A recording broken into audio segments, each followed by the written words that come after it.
வணக்கம். என் லைஃப்பில் இந்த மாதிரி ஒரு பெயின்ஃபுல்லான ஒரு சுச்சுவேஷனை நான் ஃபேஸ் பண்ணதே கிடையாது. மனசு முழுக்க வலி வலி மட்டும்தான். இந்த சுற்றுப்பயணத்தில் என்னென்ன மக்கள் பார்க்க வராங்க, அதுக்கு ஒரே ஒரு காரணம் தான், அவங்க என் மேலே வச்சிருக்கிற அன்பும் பாசம். அந்த அன்புக்கும் பாசத்துக்கும் நான் எப்பவும் கடமைப்பட்டிருக்கிறேன். அதனால தான் இந்த சுற்றுப்பயணத்தில் மற்ற எல்லா விஷயங்களையும் தாண்டி மக்களுடைய சேஃப்டி, அதில் எந்த காம்ப்ரமைஸும் பண்ணிடக்கூடாதுன்றதுக்காக தான் அது என் மனசில் ரொம்ப ஆழமாக இருக்கும் அந்த எண்ணம்.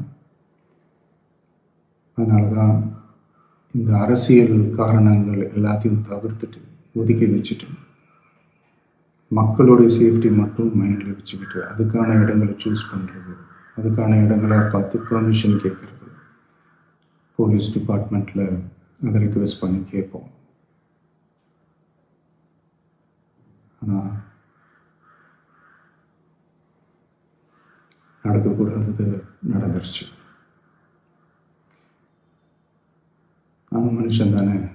அந்த நேரத்தில் அத்தனை பேர் பாதிக்கப்பட்டு இருக்கும்போது எப்படி அந்த ஊரை விட்டுட்டு என்னால் கிளம்பி வர முடியும்? நான் திரும்ப அங்கே போகணும்னு இருந்துச்சுன்னா அதை ஒரு காரணம் காட்டி அங்கே வேறு சில பதட்டமான சுச்சுவேஷன்ஸ், வேறு சில அசம்பாவிதங்கள் அந்த மாதிரி எதுவும் நடந்துடக்கூடாதுன்றதுக்காக தான் நான் அவாய்ட் பண்ணேன்.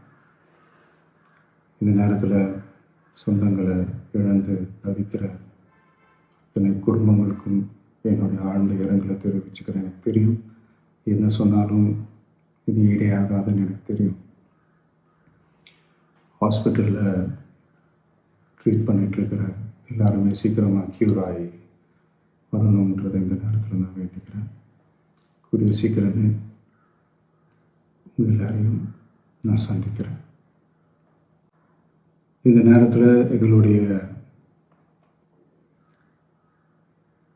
வலிகளை, எங்களுடைய நிலைமையை புரிஞ்சுக்கிட்டு எங்களுக்காக பேசின அரசியல் கட்சிகளை சார்ந்த நண்பர்கள், தலைவர்கள் அனைவருக்கும் என்னுடைய நன்றியை தெரிவிச்சுக்கிறேன்.